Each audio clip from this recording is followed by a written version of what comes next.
Hello everyone, welcome to 360 Tamil. இன்னைக்கு இந்த வீடியோல ஒரு கன்னட படத்தோட எக்ஸ்பிளனேஷன் பத்தி தான் பார்க்க போறோம். போன வருஷம் தான் இந்த படம் வெளியாச்சு. இந்த படத்தை பொறுத்த வரைக்கும் சைடு ஏ சைடு பின்னு ரெண்டு பார்ட்டா பிரிச்சிருப்பாங்க. ஃபர்ஸ்ட் பார்ட்டை நம்ம ஆல்ரெடி போட்டிருக்கோம். அதை பார்த்துட்டு இந்த வீடியோ பார்த்தா தான் உங்களுக்கு புரியும். நான் லிங்க் கொடுக்குறேன், கண்டிப்பா பாருங்க. பார்த்தவங்க மேற்கொண்டு நடக்கிறத கண்டினியூ பண்ணுங்க. எக்ஸ்பிளனேஷனுக்குள்ள போறதுக்கு முன்னாடி இந்த வீடியோக்கு ஒரு லைக் போட்டுருங்க. நீங்க போடுற லைக் மூலியமா இந்த வீடியோ இன்னும் நிறைய பேர்கிட்ட கொண்டு போய் சேர்க்கப்படும். இப்ப டைம் வேஸ்ட் பண்ணாம நம்ம நேரடியா எக்ஸ்பிளனேஷனுக்குள்ள போயிடலாம். நம்ம ஹீரோவோட பேரு மனு அப்படின்றது 10 வருஷத்துக்கு மேல ஜெயில இருந்திருப்பாரு. இப்ப 2021 இவர் வெளியே வந்துட்டாரு அப்படின்ற மாதிரி நமக்கு காட்டுறாங்க. ஜெயில பிரகாஷ் அப்படின்ற ஒரு அண்ணா பழகிருப்பாரு. இவரை பிக்கப் பண்றதுக்காக வந்திருக்காரு. அந்த அண்ணனை பொறுத்த வரைக்கும் டிரைவரா வேலை பார்த்துட்டு இருக்காரு. இவருக்காகவே சின்னதா ஒரு வீடை ஏற்பாடு பண்ணிருக்காரு. ஹீரோ ஜெயில இருக்கும் போது ஒரு ரெக்கார்டிங்க திரும்ப திரும்ப கேட்டிருப்பாரு. அந்த ரெக்கார்டிங்க இவருக்காக ரெடி பண்ணி வச்சிருக்காரு. தொடர்ச்சியா இந்த மாதிரி கேட்டுட்டு இருக்காது, உன் லைஃப்ல மூவ் ஆன் பண்ணு அப்படின்ற மாதிரி அந்த அண்ணனும் சொல்லிட்டு போயிடுறாரு. இருந்தாலும் ஹீரோ இருக்காரு பாத்தீங்களா, அந்த ரெக்கார்டிங்க திரும்ப திரும்ப கேட்கிறாரு. ஹீரோவை பொறுத்த வரைக்கும் பிரிண்டிங் வேலை எல்லாம் ஜெயில கொஞ்சம் கத்து வச்சிருப்பாரு. அது மூலியமா இந்த இடத்துல ஒரு வேலையை வாங்கிக்கிறாரு. அதே சமயம் ஹீரோ இதுக்கு முன்னாடி டிரைவரா வேலை பார்த்தாரு பாத்தீங்களா, அந்த டிரைவிங் வேலையை இவர் பார்த்துட்டு இருக்காரு. இது மூலியமா கொஞ்சம் காசெல்லாம் சேர்க்க ஆரம்பிக்கிறாரு. நடுவுல அந்த ரெக்கார்டிங்க கேட்டுக்கிட்டே இருக்காரு. ஹீரோவால அவரோட செக்ஷுவல் ஃபீலிங்க கண்ட்ரோலே பண்ண முடியல. இது சம்பந்தமா பிரகாஷ் கிட்ட பேசுறாரு. பிரகாஷ் இருக்காரு பாத்தீங்களா, ஒரு நபர் கிட்ட சொல்லியிருக்கேன், அவன் இந்த இடத்துக்கு வந்துருவான்ற மாதிரி சொல்லிட்டாரு. அந்த இடத்துல ஹீரோ வெயிட் பண்ணும்போது ஒரு வேன் வருது. அந்த வேன்ல நிறைய பொண்ணுங்க இருக்காங்க, யாரையாவது சூஸ் பண்ணிக்கோ அப்படின்ற மாதிரி அந்த நபர் சொல்லிட்டாரு. இவரை வேன்குள்ள எட்டி பாக்குறாரு. ஒருத்தங்க ஹெட்செட்ல பாட்டெல்லாம் கேக்குறாங்க. அவங்கள இவர் சூஸ் பண்ணிடுறாரு. இப்ப அவங்க இருக்காங்க பாத்தீங்களா, ஒரு ஹோட்டலுக்கு கூட்டு வந்துடுறாங்க. அவங்கள பார்க்கும்போது இவருக்கு பிரியாவை பாக்குற மாதிரியே தோணுது. பிரியாவை பாக்குற மாதிரி இருக்கிறதுனால அவங்களையே கவனிச்சிட்டு இருக்காரு. என்ன அப்படி பார்த்துட்டு இருக்க வான்ற மாதிரி அவங்களும் கூப்பிடுறாங்க. இவங்க ரெண்டு பேருமே இந்த இடத்துல பிசிக்கல் ரிலேஷன்ஷிப் எல்லாம் வச்சு முடிச்சுக்கிறாங்க. இந்த பொண்ணோட பேரு சுரபி அப்படின்றது. இவர் கண்ணை மூடிக்கிட்டே தான் பிசிக்கல் ரிலேஷன்ஷிப் எல்லாம் வச்சுட்டு இருந்திருப்பாரு. மனசுக்குள்ள வேற யாரையாவது நினைச்சிட்டு இருக்கியா அப்படின்ற மாதிரி இவங்க கேக்குறாங்க. இவரும் அதெல்லாம் ஒண்ணும் கிடையாது, உன் மூஞ்ச பார்க்க முடியல அதனால தான் கண்ணை மூணு அப்படின்ற மாதிரிலாம் கிண்டல் பண்றாரு. சும்மா சொல்லாத, மனசுக்குள்ள யார் இருக்கா சொல்லு அப்படின்ற மாதிரிலாம் இவங்க கேக்குறாங்க. ஒரு பொண்ணு இருக்கா அப்படின்ற மாதிரி இவரும் சொல்லிடுறாரு. அதே மாதிரி இவங்களுக்கு பாட்டு கேட்கறது பிடிக்கும்ன்றது இவருக்கு புரிஞ்சிருது இல்ல. ஒரு பாட்டு எனக்காக பாடுறியான்னு கேக்குறாரு. இவங்களும் பாட்டெல்லாம் பாடுறாங்க. இவங்க பாடுறதை கேட்கும் போது பிரியா கூட பழகின விஷயம்லாம் இவருக்கு ஞாபகம் வருது. பிரியாவை பொறுத்த வரைக்கும் நல்லா பாடுவாங்க. அதுல பெரிய ஆளா மாறணும் அப்படின்றது தான் அவங்களோட ஆசையா இருக்கும். திரும்ப திரும்ப ரெக்கார்டிங்க கேட்டுக்கிட்டே இருக்காரு. இவர் ஜெயில இருக்கும் போதே அவங்களுக்கு கல்யாணம் முடிவானதுலாம் இவருக்கு தெரிஞ்சிருக்கும். கால் பண்ணலாமான்னு ரொம்ப தயங்கி அந்த நம்பருக்கு கால் பண்ணிட்டாரு. எதிர் சைட்ல பிரியாவும் ஹலோ யாருன்னு கேக்குறாங்க. இவர் மேற்கொண்டு எதுவும் பேச மாட்டாரு. உடனே காலெல்லாம் கட் பண்ணிடுறாரு. இப்ப பிரகாஷ பாக்குறதுக்காக அவர் வேலை பார்க்குற இடத்துக்கு வந்துடுறாரு. எனக்கு பிரியாவை பார்க்கணும் போல இருக்கு அப்படின்னு சொல்லிட்டாரு. நீ என்ன நினைச்சிட்டு இருக்க, 10 வருஷம் ஆச்சு, பிரியாக்கு வேற ஒரு லைஃப் கிடைச்சிருச்சு, தேவையில்லாம திரும்பி அவளோட லைஃபுக்குள்ள நுழையாத. இப்போ ஒரு பொண்ணு கிட்ட பழகிட்டு இருக்கிறதா சொன்னல, அந்த பொண்ணை போய் வேணா மீட் பண்ணு அப்படின்ற மாதிரி சொல்லிட்டாரு. ஹீரோ எதுவும் பேசாம இங்க இருந்து கிளம்பிடுறாரு. இப்ப சுரபியை மீட் பண்றதுக்காக ஒரு இடத்துக்கு வந்துடுறாரு. சுரபியும் இவரை பார்த்தோம்னா சந்தோஷமா பக்கத்துல வந்து பேச ஆரம்பிக்கிறாங்க. வா ரூமுக்கு கிளம்பலான்னு சொல்றாங்க. இல்ல தேட்டருக்கு போலான்னு சொல்லிட்டாரு. உன்னை எனக்கு பிடிக்கும், ஆனா தேட்டருக்குலாம் என்னால வர முடியாதுன்னு சொல்றாங்க. நான் எவ்வளவு காசோ தந்துடுறேன் அப்படின்ற மாதிரி சொல்லிட்டாரு. அதனால இவர் கூட படம் பார்க்கறதுக்காக வந்துடுறாங்க. அவங்க பிரியாவு மாதிரியே இவருக்கு தெரியுது. இவரும் அவங்களையே கவனிச்சு படத்தை பார்த்துட்டு இருக்காரு. பிரியாக்கு கடல்னா ரொம்ப ரொம்ப பிடிக்கும். உனக்கு கடல் பிடிக்குமா நீ இவங்களை பார்த்து கேட்கிறாரு. கடல்ல எப்பவுமே மீன் நாத்தம்லாம் அடிக்கும், எனக்கு சுத்தமா பிடிக்காது அப்படின்ற மாதிரி இவங்களும் சொல்றாங்க. இப்ப ரெண்டு பேருமே பஸ்ல வந்துட்டு இருக்காங்க. அப்ப அந்த சுரபி இருக்காங்கல்ல, யார்கிட்டயோ கொஞ்சம் டென்ஷனா போன்ல எல்லாம் பேசிட்டு இருக்காங்க. இவர் அதை கவனிச்சிட்டு இருக்காருல்ல. இப்ப பேசி முடிச்சதுக்கு அப்புறம் என்ன விஷயம் சொல்றதுக்காக வராங்க. அதெல்லாம் எனக்கு நீ சொல்ல தேவையில்லை அப்படின்ற மாதிரி இவரும் சொல்லிடுறாரு. இவருக்கு ஒரு ஹெல்ப் தேவைப்படுது. அதை இவங்க கிட்ட கேட்க ஆரம்பிக்கிறது. அதாவது பிரியாவோட நம்பரை கண்டுபிடிச்சிட்டாருல, அது மூலியமா பேசி அவளோட வீட பத்தி எனக்கு தெரிஞ்சுக்கணும் அப்படின்ற மாதிரி கேட்கிறாரு.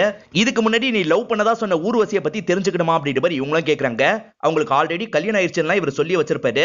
சுரபியா நான் கண்டிப்பா ஹெல்ப் பண்றேன் அப்படின்ற மாதிரி சொல்லிடுறாங்க. இப்ப சுரபியா அந்த நம்பருக்கு கால் பண்ணி வேக்சினேஷன் ஊசிக்காக பேசுற மாதிரி பேசுறாங்க. இப்ப அட்ரஸ் எல்லாம் கேட்டு வாங்கிடுறாங்க. அதை பத்தி ஹீரோ கிட்ட சொல்லிடுறாங்க.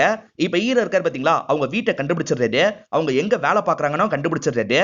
அவங்கள பொறுத்த வரைக்கும் ஒரு துணி கடையில் தான் வேலை பார்த்துட்டு இருக்காங்க. இப்ப அவங்களுக்கு தெரியாமயே அவங்கள தள்ளி இருந்து இவரும் கவனிச்சிட்டுலாம் இருக்காரு. பிரியாவை பொறுத்த வரைக்கும் இப்ப 7 வயசுல ஒரு பையன் இருக்கான். அந்த பையன் கிரவுண்ட்ல விளையாடிட்டு இருக்கான். ஹீரோவும் அந்த இடத்துல தான் உட்காந்து இருக்காரு. பால் இங்க வந்ததுனால அவன் எடுக்கிறதுக்காக வரான். இவர் அந்த பையன் கிட்ட கொஞ்சம் பேச்சு கொடுக்குறாரு. அந்த பையனும் நார்மலா ஹீரோ கிட்ட பேசிட்டுலாம் இருக்கான். பிரியாவும் நைட்டு பையனை கூப்பிட்டு வீட்டுக்கு வந்துடுறாங்க. இவரும் ஃபாலோ பண்ணி பின்னாடியே வராரு. பிரியா வீட்டுக்கு பக்கத்துல ஒரு ரயில்வே ஸ்டேஷன் இருக்கும். அங்க வேஸ்டா இருக்க மாதிரி ஒரு ட்ரெயின் இருக்கும். அந்த ட்ரெயின்குள்ள இருந்து அவங்க வீட்டை பாக்குறாரு. ஓரளவுக்கு கிளியரா அவங்களோட வீடு தெரியுது. அவங்க கிச்சன்ல வேலை பார்த்துட்டு இருக்கிறதெல்லாம் இங்க இருந்து இவர் கவனிக்கிறாரு. பிரியாவை பொறுத்த வரைக்கும் வீடு அப்படி இருக்கணும் இப்படி இருக்கணும் நிறைய ஆசைப்பட்டிருப்பாங்க. அந்த மாதிரி வீடு இல்ல. அதே மாதிரி பிரியாவோட ஹஸ்பண்ட் இவர் பார்த்திருக்கவே மாட்டாரு. இத பத்திலாம் பிரகாஷ் கிட்ட சொல்லிட்டு இருக்காரு. அட பாவி, நான் அவ்வளவு சொல்லியும் நீ கேட்காம போய் பாத்திருக்கியா அப்படின்ற மாதிரி பிரகாஷ் கோவப்படுறாரு. அவளுக்கு ஹஸ்பண்ட் இருந்தா என்ன இல்லனா என்ன, தேவையில்லாம அவ லைஃபுக்குள்ள திரும்பி நுழையாத, அது உனக்கு தான் கஷ்டத்தை கொடுக்கும், உன் லைஃபை பார்த்துட்டு போன்ற மாதிரிலாம் சொல்லிட்டு இருக்காரு. இருந்தாலும் ஈர கேட்க மாட்டாரு. திரும்பி மறுநாள் பாக்குறதுக்காக வந்துடுறாரு. அப்பதான் அவங்க ஹஸ்பண்ட பத்தி தெரிய வருது. அவர் பேரு தீபக் அப்படின்றது. அவரும் பார்ல எந்நேரமும் சரக்கச்சிட்டு இருக்காரு. ஈரவும் திரும்பி சுரபியை மீட் பண்ணி பேசிட்டு இருக்காரு. ஈரோட முகத்துல காயம்லாம் இருக்குல்ல, எப்படி அந்த காயம் வந்தது அப்படின்ற மாதிரி கேட்டிருப்பாங்க. இவர் ஜெயில அடிச்சு அடி வாங்கினார்ல, அதை பத்தி எல்லாம் உங்களுக்கு சொல்லிடுறாரு. சுரபி என்ன சொல்றாங்கன்னா, நிறைய பேர் லவ் பண்ணுவாங்க, ஆனா எல்லாருக்குமே இந்த லவ் செட் ஆகாது. உன் விஷயத்துல அது செட் ஆகல. திரும்பியும் என்னோட முகத்தை இன்னும் சேதப்படுத்திக்காது அப்படின்ற மாதிரிலாம் கிண்டல் பண்ணிட்டு இருக்காங்க. இவரும் அவங்க கூட ஜாலியெல்லாம் பேசிட்டு இருக்காரு. அவங்கள பொறுத்த வரைக்கும் டாக்டர் ஆகணும் அப்படின்ற மாதிரிலாம் சின்ன வயசுல ஆசைப்பட்டிருப்பாங்க. அதுக்கப்புறம் லைஃப் எப்படி எப்படியோ மாறிடுச்சு அப்படின்ற மாதிரிலாம் சொல்றாங்க. ஹீரோவும் பிரகாஷ் கூட பேசுறதுக்காக ஒரு ஹோட்டலுக்கு வந்துடுறாரு. இப்ப அந்த இடத்துல மீன் சாப்பிட ஒரு பையன் எடுத்துட்டு வந்து வைக்கிறான். அது கொஞ்சம் கெட்டு போன மாதிரி இருக்கு. என்னடா சாப்பாடு எடுத்துட்டு வர அப்படின்ற மாதிரி இவரும் அந்த பையன் கிட்ட கோவப்படுறாரு. அண்ணன் நிறுத்துங்க அப்படின்ற மாதிரி ஹீரோவும் கண்ட்ரோல் பண்றாரு. இது அவளோட ஹஸ்பண்ட் கடை அப்படின்ற மாதிரி சொல்றாரு. ஏன்டா உனக்கு புரியுற மாதிரி நான் அவ்வளவு சொல்லியும் நீ கேட்க மாட்டல, ஹஸ்பண்ட் கடை வரைக்கும் என்ன கூட்டு வந்துட்டல அப்படின்ற மாதிரி வேகமா இங்க இருந்து நடக்க ஆரம்பிக்கிறாரு. இருங்க என்ன, நான் சாவி எடுத்துட்டு வந்துடுறேன் அப்படின்ற மாதிரி ஹீரோவும் உள்ள வராரு. அப்பதான் அவரோட வீட்டு சாவியை அங்க வச்சிருக்கிறது தெரியுது. அந்த சாவியை தூக்கிக்கிறாரு. இப்ப வீட்டுக்குள்ள போய் பார்க்கலாம்னு முடிவு பண்றாரு. அவங்க வேலைக்கு போயிருக்கிறதுனால இவரும் கதவை திறந்து உள்ள வந்துடுறாரு. இவர்கிட்ட எப்படிலாம் வீடு இருக்கணும்னு நிறைய சொல்லியிருப்பாங்க. ஆனா அதுக்கு ஏத்த மாதிரியே வீடு இல்ல. வீட்டுல முழுக்க வெளிச்சம் பரவணும்னு சொல்லியிருப்பாங்க. அந்த மாதிரி வெளிச்சம் சுத்தமா கிடையாது. வீடு முழுக்க அவங்களோட திங்ஸ் தான் இருக்கு. எனக்கு கொஞ்சோண்டு இடமாவது தந்திருக்கியா அப்படின்ற மாதிரிலாம் யோசிக்கிறாரு. அப்பதான் இவரு சம்பந்தப்பட்ட திங்ஸ் எல்லாம் ஒரு பாக்ஸ்ல இருக்கிறத பாக்குறாரு. இப்போ ஓரளவுக்கு பழசெல்லாம் நினைச்சு பார்த்து சந்தோஷப்படுறாரு. இப்ப அவங்க இருக்காங்க பாத்தீங்களா, பையன் கூட பேசிக்கிட்டே வீட்டுக்குள்ள நுழையிறாங்க. இத பாக்குற இவரை வேகமா பின்வழியா வெளியே போயிடுறாரு. இப்ப அவங்களும் பின் கதவு திறந்து இருக்கிறத பாக்குறாங்க. ஹஸ்பண்ட் தான் ஞாபகம் மறதியில திறந்துட்டு போயிருப்பாருன்னு யோசிக்கிறாங்க. பிரியாக்கு ஒரு தம்பி இருந்திருப்பான். அந்த தம்பியை இவர் பின்னாடி நின்னுட்டு இருக்கிறத கவனிக்கிறான். யாரு இது அப்படின்ற மாதிரி தோர்த்த ஆரம்பிக்கிறான். இவரும் பயந்து வேகமா ஓடிட்டு இருக்காரு. ஒரு இடத்துல அவனும் லாக் பண்ணி அடிக்கிற மாதிரி வரான். அப்பதான் அது ஹீரோன்னு தெரிய வருது. மனு நீங்களா அப்படின்ற மாதிரி கேட்கிறான். இவங்க ரெண்டு பேருமே லவ் பண்ணும்போது அவன் சின்ன பையனா இருப்பான். இப்ப ஆட்டோ எல்லாம் ஓட்டிட்டு இருக்கான். எப்படி இருக்கீங்கன்ற மாதிரி கேட்கிறான். இவனை எப்ப ஜெயில இருந்து வந்தாரு அப்படின்றதெல்லாம் சொல்லிடுறாரு. உன் அக்கா எப்படி இருக்கா அப்படின்ற மாதிரி கேட்கிறாரு. மாமா நல்லபடியா பாத்துக்கிறாரு, நல்லா தான் இருக்கா அப்படின்ற மாதிரிலாம் சொல்லிட்டு இருக்கான். இப்பதான் நமக்கு ஹஸ்பண்ட் தீபக்கா காட்டுறாங்க. அவர் பார்ல சரக்கச்சிட்டு இருக்காரு. இவர் இருக்காரு பாத்தீங்களா, பக்கத்துல வந்து அவர்கிட்ட பேச்சு கொடுக்க ஆரம்பிக்கிறாரு. இவங்க ரெண்டு பேருமே கொஞ்ச நேரத்துல ஃப்ரெண்ட்ஸா மாதிரி பேசிட்டு இருக்காங்க. இப்ப திரும்பி தம்பி கிட்ட பேசுறத காட்டுறாங்க. உன்னோட அக்கா பாடுறாளா அப்படின்ற மாதிரி கேக்குறாரு. தம்பியோட முகம் லைட்டா மாறிடுது. அக்கா காம்படிஷன்ல பாடுறதுக்காக போயிருப்பாங்க. ஆனா ஹீரோ ஜெயில இருக்கிறதுனால இவங்களால பாட முடியாது. அப்பத்துல இருந்து பாட்டு பாடுறதையே விட்டுருப்பாங்க. ஏன் பாட்டை கேட்கறது கூட இல்ல அப்படின்ற மாதிரிலாம் தம்பி சொல்லிட்டு இருக்கான். ஆனா மாமா நல்லபடியா தான் பாத்துக்கிட்டாரு. இந்த கொரோனா காலகட்டத்துல ஓட்டெல்லாம் சரியா போல, அதனால தான் இப்ப பினான்சியலா கொஞ்சம் கஷ்டப்படுறாங்க. இதுக்கப்புறம் இந்த வீட்டு பக்கம் வராதீங்க அப்படின்ற மாதிரி அவரோட இடத்துலயே இறக்கி விட்டு கிளம்பி போயிடுறான். ஹீரோ இருக்காரு பாத்தீங்களா, இதுக்கப்புறம் தான் ஹஸ்பண்ட் கிட்ட ஃப்ரெண்ட் ஆகணும்ன்ற மாதிரி பழகிருப்பாரு. இப்ப ரெண்டு பேருமே சேர்ந்த மாதிரி சரக்கு அடிக்கிறாங்க. அப்போ ஒய்ஃபு கிட்ட இருந்து தீபக்கு கால் வந்துகிட்டே இருக்கு. இந்த கல்யாணம் ஆனா இதே தொல்லதான் அப்படின்ற மாதிரி இவரை பார்த்துலாம் சொல்றாரு. இதனால ஹீரோவும் டென்ஷன் ஆயிட்டாரு. பாரை விட்டு அவர் கிளம்பி போறாரு பாத்தீங்களா, ஒரு இடத்துல யூரின் பாஸ் பண்ணுவாரு. பின்னாடி வந்த ஹீரோ இருக்காருல, ஒரு கோவத்துல சட்டுன்னு தீபக்க பிடிச்சு தள்ளி விட்டுறாரு. அவரும் உருண்டு போய் கீழே விழுந்துடுறாரு. ஹீரோவும் வேகமா அங்கிருந்து கிளம்பிடுறாரு. ஆனா கிளம்புன ஹீரோக்கு மனசு கேட்க மாட்டேங்குது. அந்த இடத்துக்கு போய் அவரை காப்பாத்தணும்னு முடிவு பண்றாரு. இப்ப பிரகாஷ்க்கு கால் பண்ணி வர வச்சிடுறாரு. இவங்க ரெண்டு பேருமே சேர்ந்து ஹாஸ்பிட்டல்ல சேர்த்துறாங்க. இந்த தகவல் தெரிஞ்சு பிரியா இருக்காங்கல்ல, உடனே அந்த இடத்துக்கு வந்துடுறாங்க. ஃபீல் பண்ணி அழுதுட்டுலாம் இருக்காங்க. இப்போ உனக்கு நிம்மதியா, எதுக்காகடா இந்த மாதிரிலாம் பண்ணு அப்படின்ற மாதிரி பிரகாஷும் கேக்குறாரு. ஏதோ ஒரு வேகத்துல பண்ணிட்டேன் அப்படின்ற மாதிரி ஹீரோ சொல்றாரு. பிரியா மட்டும் சந்தோஷமா இருக்கிறது தெரிஞ்சதுன்னா அவ பக்கமே திரும்பி பார்க்க வேணாம்னு யோசிச்சிருப்பாரு. ஆனா இப்ப பிரியா கஷ்டப்படுறது இவருக்கு தெரியுதுல, நம்ம இப்படியே போக கூடாது, திரும்பி பிரியா கூட சேரணும் அப்படின்ற மாதிரிலாம் யோசிக்க ஆரம்பிக்கிறாரு. பழைய விஷயத்தெல்லாம் நினைச்சு பாக்குறாரு. பிரியாவும் காலையில எப்பவுமே வேலைக்கு போற மாதிரி போறாங்க. இவரும் அவங்களுக்கு தெரியாம பின்னாடியே ஃபாலோ பண்ணிட்டு இருக்காரு. இவர் ஃபாலோ பண்றதை அவங்க கவனிச்சிடுறாங்க போல. சட்டுன்னு எதிர வந்து நிக்கிறாங்க.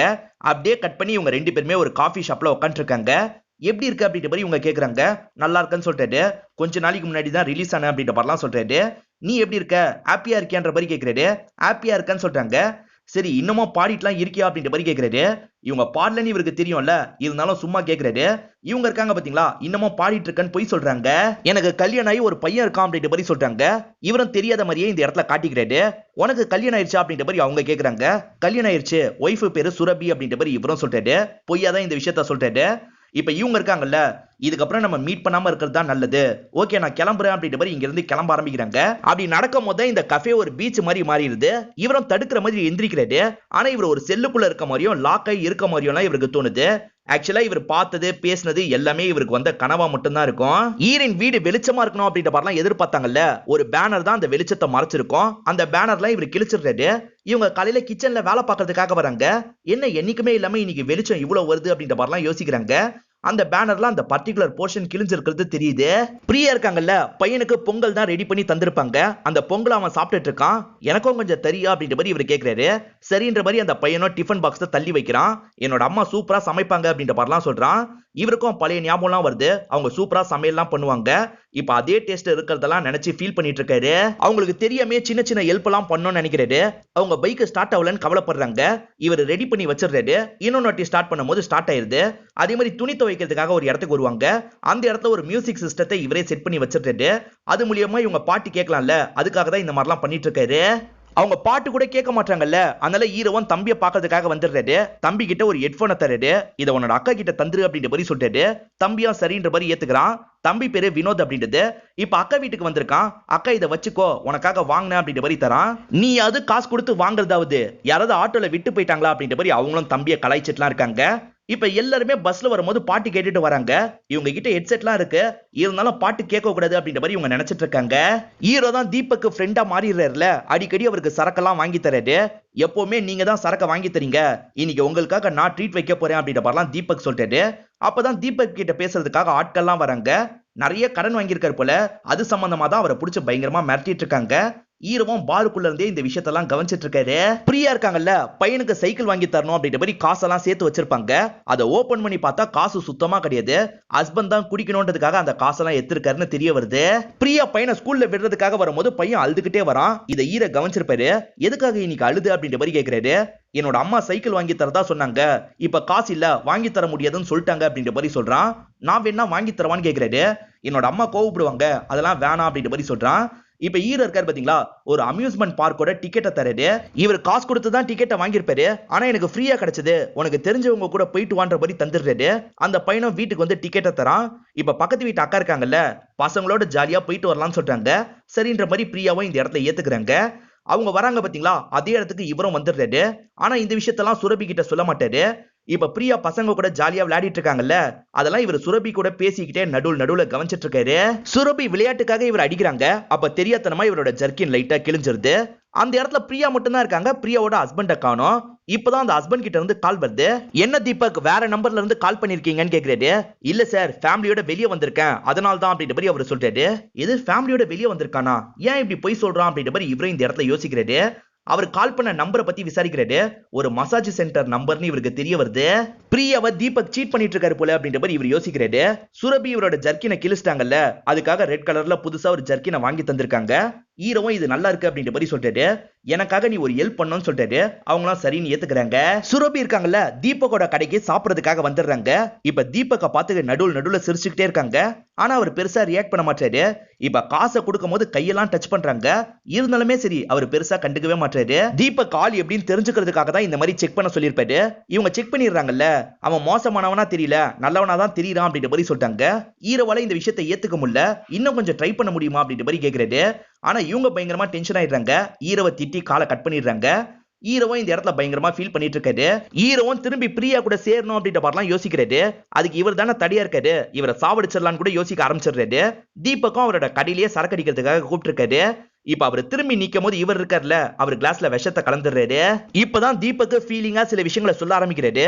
2 வருஷத்துக்கு முன்னாடி வரைக்கும் என்னோட கடையும் நல்லா தான் சார் போயிட்டு இருந்தது. ஒரே கூட்டமா இருக்கும், நல்லா சம்பாரிச்சேன், என் ஒய்ஃபையும் நல்லா பாத்துக்கிட்டேன். ஆனா இப்ப ஏகப்பட்ட கடன் பிரச்சனையில மாட்டிட்டு முடிக்கிறேன் சார். இதனால தான் சார் இந்த அளவுக்கு சரக்கு அடிச்சிட்டு இருக்கேன். என் பையன் கேட்கிற சின்ன விஷயத்த கூட வாங்கி தர முடியல அப்படின்ற மாதிரி சொல்றாரு. இன்னமும் எதிர்கடலாம் நல்லா தான் போயிட்டு இருக்கு, இந்த அளவுக்கு போனா கூட போதும் சார் அப்படின்ற மாதிரிலாம் ஃபீலிங்கா பேசுறாரு. இப்ப ஹீரோக்கு மனசு மாறிடுது. அதனால அவரோட கிளாஸை இவர் பக்கம் இழுத்து வச்சுக்கிறாரு. அந்த கிளாஸ்ல இருக்க சரக்க ஹீரோவாலையும் குடிக்க முடியாதுல்ல, அதனால தெரியாதனமா கிளாஸை தட்டி விடுற மாதிரி கீழே தள்ளி விட்டுறாரு. ஒன்னும் பிரச்சனை இல்ல சார், நான் கிளீன் பண்ணிக்கிறேன் அப்படின்ற மாதிரி தீபக்கும் சொல்றாரு. தீபக்கு 70 லட்சம் ரூபாய் கடன் இருக்கும். அதை பத்தி இவரும் பிரகாஷ் கிட்ட சொல்லிட்டு இருக்காரு. பிரகாஷ் என்ன சொல்றாருன்னா, எனக்கும் இந்த டிரைவிங் வேலை எல்லாம் சுத்தமா பிடிக்கல, பெரிய லெவல்ல ஒரு ராபரி பண்ணுவோம், தீபக்கோட பிரச்சனையை சால்வ் பண்ணிடுவோம், திரும்பி நம்ம 2 பேருமே ஜெயிலுக்கு போயிடுவோம்னு சொல்றாரு. ஹீரோ எதுவுமே பேசாம அமைதியா இருக்காரு. ஹீரோ ஒரு பையனை காப்பாத்தி தானே ஜெயிலுக்கு போனாரு. அந்த பையனையும் பையனோட அம்மாவையும் பாக்குறதுக்காக ஆபீஸ்க்கு வந்துடுறாரு. அவங்க ஹீரோ யாருன்னே தெரியாத மாதிரி வேகமா உள்ள போயிடுறாங்க. இவர் பிரபுவையாவது பார்க்கணும்னு சொல்றாரு. பிரபு தான் அந்த குடும்பத்துக்கு பிஏ மாதிரி வேலை பார்ப்பாரு. பிரபுக்கு இவர் யாருன்னு நல்லா தெரியும். இருந்தாலும் யாருன்னே தெரியல, வெளியே கூட்டு போங்க அப்படின்ற மாதிரி அனுப்பி விடுறாரு. இருந்தாலும் ஹீரோ இருக்காரு பாத்தீங்களா, வாசல்ல வச்சு அந்த அம்மா பையனை பிடிச்சிடுறாரு. அந்த பையன் இருக்காருல, பக்கத்துல வான்னு கூப்பிடுறாரு. இந்த வாட்சோட மதிப்பு ரொம்ப அதிகம், இதை வேணா வச்சுக்கோ அப்படின்ற மாதிரி வாட்சை கையில தந்துடுறாரு. இந்த வாட்சை விக்கணும் அப்படின்ற மாதிரி இவரும் பிரகாஷ் கிட்ட சொல்லிட்டாரு. பிரகாஷ் எனக்கு தெரிஞ்ச ஒரு ஏஜென்ட் இருக்காரு, வா கூட்டு போறேன் அப்படின்ற மாதிரி அந்த இடத்துக்கு கூட்டு வந்துட்டு இருக்காரு. திடீர்னு பிரகாஷ் பதட்டமா கீழே வராரு. வா மனு கிளம்பிடலாம் அப்படின்ற மாதிரி சொல்லிட்டாரு. மனு என்ன எதுன்னு கேட்டுட்டு இருக்காரு. அப்பதான் அந்த இடத்துல சோமன் ஆட்கள் இருக்காங்க. சோமனை தான் இவர் ஜெயில வச்சு அடிச்சிருப்பாரு. அதனால சோமனுக்கு இன்னமும் அந்த கோவம்லாம் இருக்கும். என்ன மனு என்ன விஷயமா வந்த அப்படின்ற மாதிரிலாம் கேட்கிறாரு. ஆனா மனுவும் இவரும் சேர்ந்த மாதிரி வேகமா இங்க இருந்து கிளம்பிடுறாங்க. அவனை எப்படியாவது பழி வாங்கணும் அப்படின்ற மாதிரி சோமன் யோசிக்கிறாரு. அந்த வாட்சை வித்தது மூலியமா 8 லட்சம் ரூபாய் உங்களுக்கு கிடைச்சிருக்கு. இன்டைரக்டா எப்படியாவது ஹீரோயின் கிட்ட அது போற மாதிரி பண்ணும் அப்படின்ற மாதிரி ஹீரோ யோசிக்கிறாரு. நீங்க தான் அதுக்கு ஹெல்ப் பண்ணும் அப்படின்ற மாதிரி பிரகாஷை பார்த்து சொல்லிட்டாரு. இப்ப நைட்டு தம்பியை வர வச்சு பேசிடுறாங்க. தம்பி கிட்ட ஒரு பிளானை பத்தி சொல்லிடுறாங்க. தம்பி இருக்கான் பாத்தீங்களா, மறுநாள் தீபக் கிட்ட பேசுறதுக்காக வந்துடுறான். ஹோட்டலுக்கான செலவெல்லாம் அவங்க பாத்துப்பாங்க, நீங்க வியாபாரம் பண்ணா மட்டும் போதும் அப்படின்ற மாதிரி சொல்றான். நம்ம சைடுல காசு போடலன்னா நம்மள மதிக்க மாட்டாங்கன்னு தீபக் சொல்லிட்டாரு. அவரு துபாயை சேர்ந்தவரு, இதெல்லாம் பெருசா பார்க்க மாட்டாருன்னு தம்பி சொல்றான். இப்ப ஈரினும் நம்ம போலாம் அப்படின்ற மாதிரி ஹஸ்பண்ட் கிட்ட சொல்றாங்க. எல்லாருமே சேர்ந்த மாதிரி மீட் பண்றதுக்காக கிளம்ப ஆரம்பிக்கிறாங்க. இந்த இடத்துல ஹீரோவும் பிரகாஷும் முன்கூட்டியே வந்துடுறாங்க. நான் சொல்லி குத்த மாதிரி பேசுங்க அப்படின்ற மாதிரி இவரும் பிரகாஷ் கிட்ட சொல்லிடுறாரு. பிரகாஷும் ஒரு பெரிய பிசினஸ் மேன் மாதிரிலாம் இவர்கிட்ட பேசிட்டு இருக்காரு. எனக்கு நீங்க மாசம் மாசம் லாப கணக்கை கொடுத்தா மட்டும் போதும், மத்த விஷயத்தெல்லாம் நீங்களே பாத்துக்கோங்கன்னு சொல்லிட்டாரு. இந்த தீபக்கும் சரின்னு ஏத்துக்கிறாரு. இவங்களும் வந்திருக்காங்கல்ல, பையன் கூட சேர்ந்த மாதிரி பீச் ஓரமா இவங்க விளையாடிட்டு இருக்காங்க. வேணும்ட்டே தான் ஹீரோ இந்த ஹோட்டலுக்கு வர வச்சிருப்பாரு. தள்ளி இருந்து இவங்க சந்தோஷப்படுறத பார்த்து ரசிக்கிறாரு. ஹீரோவும் சுரபிக்கு தொடர்ச்சியா மெசேஜ் பண்ணிக்கிட்டே இருக்காரு. ஆனா அவங்க ரிப்ளைவே பண்ண மாட்டாங்க. போக போக சுரபிக்கு இவரை பார்க்காம கஷ்டமா இருக்கு. அதனால சுரபி நேரடியா பாக்கிறதுக்காக வந்துடுறாங்க. இவரே இதுக்கப்புறம் உங்ககிட்ட அந்த மாதிரி ஹெல்ப் எல்லாம் கேட்க மாட்டேன் அப்படின்ற மாதிரி சொல்றாரு. பிரியாவை பொறுத்த வரைக்கும் வேலைக்காக ஒரு பிரிட்ஜை கிராஸ் பண்ணி தான் போனோம். அந்த பிரிட்ஜ் கிட்ட எப்பவுமே ஒரு நாய் இருக்கும். அந்த நாயை பத்தி இவங்க பயங்கரமா பயப்படுவாங்க. இந்த விஷயத்தெல்லாம் ஃபாலோ பண்ற ஹீரோவும் கவனிச்சு வச்சுக்கிறாரு. சோமன் ஆள் இருக்கான் பாத்தீங்களா, ஹீரோவோட நம்பரை கண்டுபிடிச்சு தந்துடுறான். கால் பண்ணி கலாய்ப்போம் அப்படின்ற மாதிரி இவர் ஆட்கள் கிட்ட சொல்றாரு. இப்ப கால் பண்ணி ஹீரோவை கலாய்க்கிற மாதிரிலாம் பேசிட்டு இருக்காரு. ஆனா ஹீரோ எதிர் சைடு எதுவுமே பேசாம கொஞ்ச நேரம் அமைதியா இருக்காரு. ஏன் மனு அமைதியா இருக்கு அப்படின்ற மாதிரி இவர் கேட்கிறாரு. நான் பேசிட்டு தான் இருக்கேன், உனக்கு காது ரிப்பேர் ஆயிடுச்சுல அதனால கேட்டிருக்காது அப்படின்ற மாதிரி கிண்டல் பண்ணிட்டாரு. ஏன்னா ஹீரோ அடிச்சதுலதான் அவருக்கு காதே கேட்காம போயிருக்கும். இப்ப அவரும் மேற்கொண்டு பேசாம காலை கட் பண்ணிடுறாரு. இவனுக்கு இன்னும் இந்த திமிர்லாம் குறையல அப்படின்னு கோவப்படுறாரு. பிரியாக்கு ஒரு நாய் தொல்லை குத்துக்கிட்டே இருந்தது பாத்தீங்களா, இப்ப மயக்க மருந்த கலந்து அந்த நாயை சாப்பிட வைக்கிறாரு. அங்க இருந்து தூக்கிட்டு போயிடுறாரு. இப்ப பிரியா வரும்போது அந்த நாயை காணோம். என்ன நாய் காணாம போயிருக்கு அப்படின்ற மாதிரி பிரியாவும் யோசிச்சுக்கிட்டே இங்க இருந்து கிளம்ப ஆரம்பிக்கிறாங்க. ஹீரோ ஹோட்டல்ல சாப்பிட்டுட்டு இருக்காரு. சோமன் ஆட்கள் இருக்காங்கல்ல, கார்ல இருந்து இவரை வேவு பார்த்துட்டு இருக்காங்க. ஹீரோவும் நேரடியா பேசுறதுக்காக பக்கத்துல வந்துடுறாரு. என்னடா மிரட்டலான்னு பாக்குறீங்களா, ஒழுங்கா இங்க இருந்து ஓடிருங்க அப்படின்ற மாதிரி கலாய்ச்சி இவங்க 2 பேரையும் அனுப்பி விடுறாரு. இவனுங்க 2 பேருமே இவர்கிட்ட பர்மிஷன் வாங்காம தான் போயிருப்பாங்க. என்கிட்ட பர்மிஷன் வாங்காம நீங்க எதுக்குடா ஃபாலோ பண்ண போனீங்க, நான் சொல்றதை மட்டும் பண்ணுங்க அப்படின்ற மாதிரி சொல்லிடுறாரு. இப்ப ஹீரோ இருக்கார்ல, அந்த ட்ரெயின்குள்ள இருந்து அவங்களை கவனிச்சிட்டு இருக்காரு. இந்த விஷயத்த சோமன் ஆள் ஒருத்தன் பாத்துறான். நான் இதை பத்தி அண்ணன் கிட்ட சொல்றேன் அப்படின்ற மாதிரி வேகமா ஓட ஆரம்பிக்கிறான். இதை பத்தி எல்லாம் தெரியக்கூடாதுன்றதுக்காக ஹீரோவும் வேகமா வந்து அவனை பிடிச்சிடுறாரு. மறுநாள் காலையில பார்த்தா இந்த பையன் இறந்து போயிருக்கான். ஹீரோக்கு ஒரு ஆள் இருக்கிறதா கால் பண்ணி சொன்னான். அதுக்கப்புறம் தான் இது நடந்திருக்கு அப்படின்ற மாதிரி சோமன் ஆட்கள் சொல்றாங்க. கண்டிப்பா இது ஹீரோவோட வேலை தான் அப்படின்றது சோமனுக்கு புரியுது. இப்ப அந்த சாவுல இவர் டான்ஸ் எல்லாம் ஆடிட்டு இருக்காரு. ஹீரோ என்ன பண்றாருன்னா, ஓனர் கிட்ட நிறைய காசெல்லாம் கொடுத்து வீடை காலி பண்ண சொல்லுங்கன்னு சொல்லிட்டாரு. அந்த ஓனரும் சீக்கிரமா வீட்டை காலி பண்ணுங்க அப்படின்னு சொல்லிடுறாரு. இப்ப ஹீரோனுக்கு என்ன பண்றதுன்னு தெரியல. திங்ஸ் எல்லாம் எடுத்து வைக்கிறாங்க. வேற வீட்டை பார்க்கலாம் அப்படின்ற மாதிரி தேட ஆரம்பிக்கிறாங்க. ஹீரோ இருக்காரு பாத்தீங்களா, இவர் காசு கொடுத்து ஒரு வீடை புக் பண்ணி வச்சிருக்காரு. அவங்களுக்கு கம்மி வாடகையில தந்துருங்க அப்படின்ற மாதிரி சொல்லியிருப்பாரு. ஹீரோனுக்கே தெரியாம ஹீரோயின் விரும்பின மாதிரி ஒரு வீட்டுக்கு அவங்கள வர வச்சிருக்காரு. ஹீரோனும் ரொம்ப சந்தோஷப்படுறாங்க. இப்பதான் யாரோ பார்த்துட்டு போற மாதிரி ஹீரோனுக்கு தோணுது. அது ஹீரோவா தான் இருக்கும். யாரு என்னன்னு பாக்குறதுக்கு வராங்க. அதுக்குள்ள ஹீரோ எங்கேயோ போயிடுறாரு. ஹீரோயின் ஒரு வீட்டை காலி பண்ணி போனாங்க பாத்தீங்களா, ஹீரோ அந்த வீட்டுக்கு குடி வந்துடுறாரு. இப்ப ஹீரோவும் சுரபியும் சேர்ந்து பேசிக்கிட்டே வந்துட்டு இருக்காங்க. அப்பதான் சோமன் கால் பண்ணிட்டாரு. அவனை கொன்னது நீ தான் தெரியும், கறி சாப்பாட்டுக்கு வந்துரு, வரும்போது பக்கத்துல இருக்க உன் ஆலயம் கூட்டுவா அப்படின்ற மாதிரி சொல்றான். பக்கத்துல இருக்க சுரபி தான் நம்மளோட ஆளுன்னு நினைச்சிட்டு இருக்கான் போல அப்படின்ற மாதிரி இவரும் யோசிக்கிறாரு. நல்ல வேலை பிரியாவை பத்தி தெரியல அப்படின்ற மாதிரிலாம் யோசிக்கிறாரு. இப்ப அவன் இறந்து போனதுக்கு கறி சாப்பாடுலாம் போடுறாங்க. ஹீரோவும் அந்த இடத்துக்கு வந்து சாப்பிட்டுட்டு இருக்காரு. பரிமாறுற மாதிரி சோமன் வந்துடுறாரு. நீ மட்டும் வந்திருக்க, ஆலயம் கூட்டு வந்திருக்கலாம்ல அப்படின்ற மாதிரி சொல்லிட்டாரு. இப்பதானே முதல் சாவுக்கு வந்திருக்கேன், அடுத்தடுத்த சாவு வரும்ல, அப்ப என்னோட ஆளெல்லாம் கூட்டு வரேன் அப்படின்ற மாதிரி கொஞ்சம் தெனாவட்டா பேசுறாரு. இன்னும் கூட இவன் அடங்கல பாரு அப்படின்ற மாதிரி சோமன் உள்ளுக்குள்ள யோசிக்கிறாரு. சுரபியும் பிரச்சனைன்ற மாதிரி கால் பண்றாங்க. இவரும் அவசர அவசரமா அவங்கள பாக்குறதுக்கு வந்துடுறாரு. என்ன பிரச்சனைன்னு கேக்குறாரு. அப்பதான் சோமன் இருக்கான் பாத்தீங்களா, ரெஸ்ட் ரூம் கதவை திறந்து வெளியே வரான். இப்போதைக்கு எதுவும் பண்ணல, ஆனா நீ கொஞ்சம் லேட் பண்ணிருந்த, ஏதாவது பண்ணிருப்பேன் அப்படின்ற மாதிரி தெனாவட்டா கிண்டல் பண்ணிட்டு இங்க இருந்து கிளம்ப ஆரம்பிக்கிறான். சோமனுக்கும் இவருக்கும் என்ன பிரச்சனைன்னு தயங்கி தயங்கி சொல்றதுக்காக வராது. நீ எதையும் சொல்ல வேணாம் அப்படின்ற மாதிரி இவங்களும் சொல்லிடுறாங்க. இதுக்கப்புறம் இவங்க இங்க இருக்கிறது சேஃப் இல்ல, அதனால இவரோட வீட்டுக்கே கூட்டு வந்துடுறாரு. இவங்களும் சந்தோஷமா இந்த இடத்துல தங்கலாம் ஆரம்பிச்சிடுறாங்க. அவங்க ஹோட்டலை திரும்பி ஸ்டார்ட் பண்றதுக்கு இன்னும் நிறைய காசு தேவையில்ல, எப்படியாவது அந்த காசை பெறட்டணும் அப்படின்ற மாதிரி ஹீரோவும் யோசிக்கிறாரு. திரும்பி அந்த பையனை தான் பார்க்க போகணும் அப்படின்ற மாதிரி அந்த பையனோட கன்ஸ்ட்ரக்ஷன் நடக்கிற இடத்துக்கு வந்துடுறாரு. அந்த பையன் வேலையை முடிச்சுட்டு கார்ல ஏறி கிளம்பலாம்னு நினைக்கிறாரு. இப்ப கார்ல ஏறி உக்காந்ததுக்கு அப்புறம் தான் உள்ள நாய் இருக்கிறது தெரியுது. இப்ப பயந்தவர் வேகமா கதவை திறக்கலான்னு பாக்குறாரு. ஆனா ஹீரோ இருக்காருல, அந்த கதவை லாக் பண்ணிடுறாரு. நாய்கிட்ட கொஞ்ச நேரம் அவன் கடி வாங்கட்டும் அப்படின்ற மாதிரி கடி வாங்க விட்டுறாரு. சத்தம்லாம் கேட்டு ஆட்கள் வரும்போது இவரும் சைலண்டா கிளம்பி போயிடுறாரு. இப்ப அம்மா இருக்காங்கல்ல, பேத்திக்காக சாக்லேட் எல்லாம் வாங்கி தரலாம்னு நினைக்கிறாங்க. அந்த பேத்தி கிட்ட இவர் பேச ஆரம்பிச்சிடுறாரு. இவரை பார்த்தோன்னா அம்மாவும் இந்த இடத்துல செம்மையா ஷாக் ஆயிடுறாங்க. இவருக்கு இன்னும் நிறைய காசு தேவையில்ல, எவ்வளவு காசு தேவை அப்படின்றத கேட்கிறாரு. இவங்களும் பயந்து காசை தந்துடுறேன் அப்படின்ற மாதிரி சொல்லிட்டாங்க. அதே மாதிரி வேற ஒரு ஹெல்ப்பும் பண்ணணும்னு சொல்லிட்டாரு. அது என்னன்னா சோமனை தூக்கி உள்ள வைக்கணும் அப்படின்ற மாதிரி சொல்லியிருப்பாரு. இவங்க பிரபு வச்சு அந்த வேலையை முடிச்சிடுறாங்க. அதனால சோமன் ஜெயிலுக்கு வந்துடுறாரு. பெரிய லெவல்ல யாரோ இன்ஃபுளுன்ஸ் பண்ணி தான் உன்னை ஜெயிலுக்குள்ள போட்டிருக்காங்க, ரீசெண்டா யார்கிட்டயாவது பிரச்சனை பண்ணியா அப்படின்ற மாதிரி லாயர் கேட்கிறாரு. இது ஹீரோவோட வேலை அப்படின்றது சோமனுக்கு தெளிவா புரியுது. இப்ப பிரபு கிட்ட ஒரு இடத்த முடிக்கணும் அப்படின்ற மாதிரி அவங்க சொல்லியிருப்பாங்க. அந்த இடத்த பாக்குறதுக்காக பிரபு இந்த இடத்துக்கு வந்துடுறாரு. மேடம் இடம்லாம் நல்லா இருக்கு அப்படின்ற மாதிரி உங்களுக்கு கால் பண்ணி பேசிட்டு இருக்காரு. இவர் பேசிட்டு இருக்கும் போதே ஹீரோ பின்னாடி வந்து இவரை லாக் பண்ணிடுறாரு. இவர்னால தானே இவ்வளவு வருஷம் இவர் ஜெயில இருந்தாரு, அதனால இவருக்கு அந்த தண்டனை கொடுக்கணும்னு நினைக்கிறாரு. ஒரு சின்ன ரூம்ல லாக் பண்ணிடுறாரு. வேலைக்கு சாப்பாடு மட்டும் தந்துடுறேன் அப்படின்ற மாதிரி சொல்றாரு. டே ப்ளீஸ்ரா என்ன விடுறா அப்படின்ற மாதிரி பிரபுவும் கெஞ்சிட்டுலாம் இருக்காரு. ஹீரோவை பொறுத்த வரைக்கும் தீபக் கிட்ட ஃப்ரெண்டு மாதிரி தானே பழகிட்டு இருக்காரு. புது கடை ஆரம்பிக்க போறீங்க, புது சட்டை வாங்கிக்கோங்கன்ற மாதிரி சட்டையெல்லாம் வாங்கி தந்துடுறாரு. அதே சமயம் சுரபியா நல்லபடியா வீட்டுல பாத்துக்கிறாரு. இந்த சின்ன பையன் கப்பல்லாம் ரெடி பண்ணிட்டு இருக்கான். ஹீரோ என்ன பண்றாருன்னா மியூசிக் காம்படிஷன் பேப்பர் இருக்கு பாத்தீங்களா, அதை வச்சும் போட் எல்லாம் செய்ய வைக்கிறாரு. இவன் செஞ்ச போட் எல்லாம் வீட்டுல இருக்க ஹீரோயின் பாக்குறாங்க. ஹீரோயின் பாக்கணும்ன்றதுக்காக தான் ஹீரோ இந்த மாதிரி பிளான் பண்ணி பண்ணிருப்பாரு. அந்த நாள் ஹீரோ இருக்கணும் அப்படின்ற மாதிரி தீபக்கும் ஹீரோக்கு கால் பண்ணிட்டாரு. இன்னைக்குன்னு பார்த்து எனக்கு வேலை வந்துருச்சு அப்படின்ற மாதிரிலாம் ஹீரோ சமாளிச்சிடுறாரு. அதனால இவங்களே அந்த ஹோட்டலுக்கு பூஜை எல்லாம் முடிச்சிடுறாங்க. அதுக்கப்புறம் ஸ்வீட் எல்லாம் எல்லாருக்குமே தந்துட்டு இருக்காங்க. பிரகாஷ் இருக்காரு பாத்தீங்களா, ஸ்வீட் எல்லாம் எக்ஸ்ட்ரா வாங்கிட்டு வந்து ஹீரோக்கு தராரு. ஹீரோவும் சந்தோஷமா சாப்பிட்டுட்டு இருக்காரு. அதே மாதிரி பிரபு இவர் அடைச்சு வச்சு 6 மாசத்துக்கு மேல ஆயிருது. பிரபு இருக்கார்ல, நான் பண்ணது தப்பு தான்டா, எவ்வளவு பெரிய தப்புன்னு புரிஞ்சிருச்சு, தயவு செஞ்சு என்ன விட்டு அப்படின்ற மாதிரிலாம் கேட்டுட்டு இருக்காரு. இன்னும் ஹீரோயின் பாட ஆரம்பிக்கல, என்னைக்கு பாட ஆரம்பிச்சு எல்லாமே நார்மல் ஆகுதோ அன்னைக்கு ஒன்னு விட்டுறேன் அப்படின்ற மாதிரிலாம் சொல்றாரு. பிரியா எப்பவுமே பஸ் ஏறதுக்காக ஒரு இடத்துக்கு வருவாங்க. அந்த இடத்துல கண்ணு தெரியாத நிறைய பேர் ஒரு பாட்டு பாட வச்சிடுறாரு. அவங்க அந்த பாட்டு பாடிட்டு இருக்கிறத பக்கத்துல இருந்து ஹீரோயின் கேக்குறாங்க.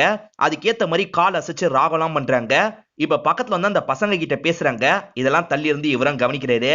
இப்ப ஹீரோவும் வீட்டுல உட்காந்து சுரபி கிட்ட பேசிட்டு இருக்காரு. அப்பதான் தீபக் கிட்ட இருந்து போன் கால் வருது. இவரும் அட்டன் பண்ணி பேச ஆரம்பிக்கிறாரு. தீபக் என்ன சொல்றாருன்னு தெரியல. இவர் பயங்கரமா ஷாக் ஆயிடுறாரு. நான் வரதுக்கு லேட் ஆகும், நீ சாப்பிட்டு படுத்து தூங்குன்னு சொல்லிட்டாரு. சரின்ற மாதிரி இவங்களும் ஏத்துக்கிறாங்க. பிரகாஷ் இருக்காரு பாத்தீங்களா, தீபக் கிட்ட வசமா மாட்டிருக்காரு. சார் துபாயில இருந்து வந்ததா என்கிட்ட சொன்னான், ஆனா இவன் டாக்ஸி ஓட்டதை நான் பாத்துட்டேன் அப்படின்ற மாதிரிலாம் தீபக்கும் ஹீரோ கிட்ட சொல்லிட்டு இருக்காரு. இப்ப என்ன பண்றது அப்படின்ற மாதிரி கேக்குறாரு. என்கிட்ட ஒரு பிளான் இருக்கு, நான் சொல்ற இடத்துக்கு கூட்டு போலாம் அப்படின்ற மாதிரி ஹீரோவும் சொல்றாரு. பிரபு ஒரு இடத்துல லாக் பண்ணி வச்சிருக்காரு பாத்தீங்களா, அந்த இடத்துக்கு தான் கூட்டு வந்திருக்காரு. அந்த இடத்துல இருக்க பிரபு என்ன விட்டு விட்டு அப்படின்ற மாதிரிலாம் கேக்குறாரு. இதெல்லாம் பாக்குற தீபக்கே பயமா இருக்கு. இங்க இருந்து கிளம்பலான்னு பாக்குறாரு. அதுக்குள்ள ஹீரோ இருக்காரு பாத்தீங்களா, அந்த ரெக்கார்டிங்க ப்ளே பண்ணிடுறாரு. இது மூலியமா பிரியாவோட எக்ஸ் அப்படின்றது தீபக்கு தெரிஞ்சிருது. இப்ப தீபக்கும் பக்கத்துல வந்து இவர்கிட்ட பேச ஆரம்பிக்கிறாரு. வீட்டுல இருக்க சுரபியும் ஹீரோவோட பெட்டியை எடுத்து பார்க்கணும் அப்படின்னு பாக்குறாங்க. அப்பதான் ரெக்கார்டிங் இருக்கிறது இவங்களுக்கு தெரியுது. கேட்கலாம் அப்படின்ற மாதிரி அந்த ரெக்கார்டிங் எல்லாம் முழுசா இவங்களும் கேட்க ஆரம்பிக்கிறாங்க. ஹீரோவும் தீபக் கிட்ட என்ன சொல்றாருன்னா, ஹீரோயின் சந்தோஷமா இருக்கணும், அதுதான் எனக்கு தேவை, அவளை எப்படியாவது பாட வச்சிருங்க அப்படின்ற மாதிரிலாம் கேட்டுட்டு இருக்காரு. அதெல்லாம் நான் பாத்துக்கிறேன், முதல்ல இந்த ரெக்கார்டிங் எல்லாம் நீங்க டெலீட் பண்ணுங்க அப்படின்ற மாதிரி சொல்றாரு. அதனால ஹீரோவும் இந்த இடத்துல டெலீட் பண்ணிடுறாரு. இப்ப அவரும் அந்த நோட்டீஸை வாங்கிட்டு கிளம்ப ஆரம்பிக்கிறாரு. ஹீரோவும் வீட்டுல கேட்டுக்கலாம் அப்படின்ற மாதிரி வீட்டுக்கு வராரு. பார்த்தா அவங்க இருக்காங்க பாத்தீங்களா, அவ கூட பழகிறதா நினைச்சுதான் இவ்வளவு நாள் என் கூட பழகி இருக்கலன்னு கோவப்படுறாங்க. அப்படிலாம் இல்ல சுரபின்னு சொல்றாரு. சுரபி இருக்காங்கல்ல, அந்த எல்லா விஷயத்தையும் எரிச்சிருக்காங்க. இத பார்த்து இவர் பயங்கரமா டென்ஷன் ஆயிடுறாரு. இவங்க மேல கோவப்படுறாரு. என்னைக்குமே பிரியா மாதிரி நீ வரமாட்டே அப்படின்ற மாதிரி கோவத்துல திட்டிடுறாரு. இங்க இருந்து கிளம்பு அப்படின்ற மாதிரி பேக் எல்லாம் தூக்கி எரிஞ்சிடுறாரு. பிரியா இப்ப இருக்க வீட்டுக்கு பக்கத்துல மியூசிக் கிளாஸ் எல்லாம் நடக்கும். அதெல்லாம் பிரியாவும் ரசிச்சு பாக்குறாங்க. இந்த விஷயத்தை இப்பதான் தீபக் நோட் பண்றாரு. ஏன்னா இவங்களுக்கு மியூசிக்ல இன்ட்ரெஸ்ட் இருக்குன்றது இதுக்கு முன்னாடி இவருக்கு தெரியாது. இப்ப சுரபியும் சேலை வாங்குறதுக்காக பிரியாவை பாக்குறதுக்காக வந்துடுறாங்க. பிரியா நிறைய சாரி எல்லாம் காமிச்சிட்டு இருக்காங்க. எந்த சாரியுமே நல்லா இல்ல அப்படின்ற மாதிரி சுரபியும் கோவமா இங்க இருந்து நடக்க ஆரம்பிச்சிடுறாங்க. 7 மாசம் கழிச்சுதான் லாயர் இருக்காரு பாத்தீங்களா, சோமனை வெளியே வர வச்சிருக்காரு. வெளியே ஒரு ஆடு இருக்கு. அந்த ஆட்டை இவர் பலி கொடுத்து தான் வெளியே வராரு. ஹீரோவோட கதையை எப்படியாவது முடிக்கணும் அப்படின்ற மாதிரி யோசிக்கிறாரு. முதல்ல அந்த சுரபியை தூக்குங்கன்னு சொல்றாரு. ஹீரோ இப்படி பண்ணிட்டானே அப்படின்ற மாதிரி சுரபி ஒரு இடத்துல உட்காந்து அழுதுட்டு இருக்காங்க. அழுதுட்டு இருக்க இடம் தான் சோமன் இடமா இருக்கும். நீயே வந்து மாட்டிக்கிட்டே அப்படின்ற மாதிரி சொல்றாரு. இப்ப இவங்களை இந்த இடத்துல லாக் பண்ணி வச்சுக்கிறாரு. தீபக் என்ன பண்றாருன்னா, அந்த காம்படிஷனோட நோட்டீஸை ஒய்ஃப் கிட்ட காட்டுறாரு. இது எப்படி உங்களுக்கு தெரியும்ன்ற மாதிரி பாக்குறாங்க. உன் தம்பி தான் சொன்னா, கண்டிப்பா நீ இதுல கலந்துக்கணும் அப்படின்ற மாதிரி சொல்லிட்டு இப்ப அந்த காம்படிஷன் நடக்கிற இடத்துக்கு இவங்க ரெண்டு பேருமே சேர்ந்த மாதிரி வராங்க. ஹீரோவும் மறைஞ்சிருந்து இவங்களை கவனிச்சிட்டு இருக்காரு. சட்டுன்னு திரும்பும் போது ஹீரோவை இவங்க பாத்துடுறாங்க. நம்ம ஹீரோவை தானே பார்த்தோம் அப்படின்ற மாதிரிலாம் யோசிக்கிறாங்க. ஆனா இப்ப பார்க்கும்போது ஹீரோ அந்த இடத்துல இல்லல்ல, நம்ம தான் கற்பனை பண்ணிருக்கோம் போல அப்படின்ற மாதிரி அவங்களும் யோசிச்சுக்கிறாங்க. இப்ப சோமன் என்ன பண்றாருன்னா சுரபி போன்ல இருந்து ஹீரோக்கு கால் பண்ணிட்டாரு. சுரபி, நான் சொல்றதை புரிஞ்சுக்கோ, நீ வேற பிரியா வேற, எனக்கு ரெண்டு பேருமே ரொம்ப பிடிக்கும் அப்படின்ற மாதிரிலாம் சொல்லிட்டாரு. சுரபி தெரியும், அது என்னப்பா பிரியா, அவ ஒரு ஃபிகரா அப்படின்ற மாதிரிலாம் அவர் கேட்கிறாரு. இதனால கோவப்பட்டவரும் சோமனை பாக்குறதுக்காக அந்த இடத்துக்கு வந்துடுறாரு. ஆட்கள்லாம் ரெடியா இருப்பாங்க, இவர் அட்டாக் பண்ண ட்ரை பண்றாங்க. ஆனா ஹீரோ ஆட்களை போட்டு பயங்கரமா அடிச்சிட்டு இருக்காரு. பிரியா பாடுறதை கேட்கணும்னு ஹீரோ ரொம்ப ஆசைப்பட்டிருப்பாரு. அதை விட சுரபி ரொம்ப முக்கியன்றதுக்காக தான் சண்டை போடுறதுக்காக இந்த இடத்துக்கு வந்திருக்காரு. இப்ப அவங்களோட டர்ன் வந்துருது. பிரியாவும் பாடுறதுக்காக வந்துடுறாங்க. ஆனா அந்த இடத்துக்கு வந்த பிரியாவால பாட முடியல. கொஞ்ச நேரம் ட்ரை பண்ணி பாக்குறாங்க. அதுக்கப்புறம் அங்க இருக்கவங்க கிட்ட சாரி சொல்லிடுறாங்க. நம்ம வீட்டுக்கு கிளம்பலாம் அப்படின்ற மாதிரி ஹஸ்பண்ட் கூட வீட்டுக்கு வந்துடுறாங்க. இவர் இருக்காரு பாத்தீங்களா, எல்லாரு கூடயும் பயங்கரமா சண்டை போடுறாரு. ஆனா கடைசியா வந்த சோமன் இருக்காருல, கன்னால ஷூட் பண்ணிடுறாரு. ஹீரோக்கு பின்னாடி தான் சுரபி லாக் ஆன மாதிரி இருக்காங்க. இவர் என்ன பண்றாருன்னா, உன் ஆள் இறந்து போயிட்டான், இதுக்கப்புறம் என் கூட தான் இருக்கணும்னு சொல்லிட்டாரு. இப்ப ஹீரோ இருக்காருல, சட்டுன்னு இவரை லாக் பண்ணி இவரை அடிச்சு சாவடிச்சிடுறாரு. அதே மாதிரி சுரபியோட கட்டை ஓபன் பண்ணிடுறாரு. இவர் இருக்க கண்டிஷனை பார்த்து சுரபி பயங்கரமா ஃபீல் பண்றாங்க. நீ கவலைப்படாத, எப்படியாவது உன்னை காப்பாத்திடுவேன்னு சொல்றாங்க. இதுக்கப்புறம் என்ன காப்பாத்த முடியாது, நான் உன்னை மனசுக்குள்ள எந்த இடத்துல வச்சிருக்கேன்றதையாவது நீ புரிஞ்சுக்கோ அப்படின்ற மாதிரி இவரும் சொல்லிட்டாரு. இவங்களும் யாரையாவது கூப்பிடலான்ற மாதிரி வேகமா வெளியே கிளம்புறாங்க. பிரியாவோட ஞாபகமா இவர்கிட்ட ஒரு சங்கு இருக்கும். சங்குல கடல் சவுண்ட் கேட்கும் அப்படின்ற மாதிரி அவங்க சொல்லியிருப்பாங்க. இவரும் அந்த சவுண்ட காதை வச்சு கேட்கிறாரு. இப்ப வீட்டுல இவங்களும் சோகமா உட்காந்துட்டு இருக்காங்க. கொஞ்சம் கொஞ்சமா பிராக்டிஸ் எடுக்கலாம்னு நினைக்கிறாங்க. இப்ப இவங்க நினைச்ச ஒரு பாட்டை நல்லபடியா பாடலாம் ஆரம்பிச்சிடுறாங்க.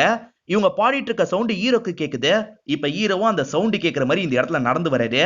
இப்ப நடந்து வந்த ஹீரோ இருக்காரு பாத்தீங்களா, அவங்க ஒரு கடல்ல இருக்காங்க. இவரும் அந்த கடல் இருக்கிற இடத்துக்கு வந்துடுறாரு. அவங்க பாடுறத ரசிச்சு கேட்டுட்டு இருக்காரு. இப்ப அவங்களுக்கு டாடா காமிச்சிட்டு இவரும் கடலை நோக்கி போறாரு. அதாவது இவர் இறந்து போறாரு அப்படின்றத நமக்கு இப்படி காட்டுறாங்க. கடைசி வரைக்கும் இவர் பிரியாவோட வாழ்க்கையில வந்தாருன்றது பிரியாக்கு தெரியாமையே பார்த்திருப்பாரு. இப்ப பிரகாஷ் இன்னும் டிரைவிங் வேலையா பார்த்துட்டு இருக்க மாதிரி காட்டுறாங்க. அதே சமயம் தீபக்கோட ஹோட்டல் இப்ப நல்லபடியா போகுது. அதே மாதிரி ஹீரோயின் இருக்காங்க பாத்தீங்களா, இப்ப வேலை எல்லாம் பாக்குறது கிடையாது, ஃபுல் போக்கஸ் மியூசிக்ல தான் இருக்கு. நல்லபடியா பாடலாம் ஆரம்பிச்சிடுறாங்க. சுரபி இருக்காங்கல்ல, இன்னமும் ஹீரோவை நினைச்சு ஃபீல் பண்ணிட்டு இருக்காங்க. இப்ப பீச்சில் கொஞ்ச நேரம் இருந்துட்டு இங்க இருந்து கிளம்ப ஆரம்பிக்கிறாங்க. இதோட இந்த படம் முடிஞ்சிருது. இந்த படம் உங்க எல்லாருக்குமே பிடிச்சிருக்கோம் நம்புறேன். இந்த வீடியோ உங்களுக்கு பிடிச்சிருந்ததுன்னா லைக் பண்ணுங்க, கமெண்ட் பண்ணுங்க, மறக்காம 360 தமிழ் சேனலை சப்ஸ்கிரைப் பண்ணுங்க. தொடர்ச்சியா இந்த மாதிரி வீடியோக்கள் வந்துகிட்டே தான் இருக்கும்.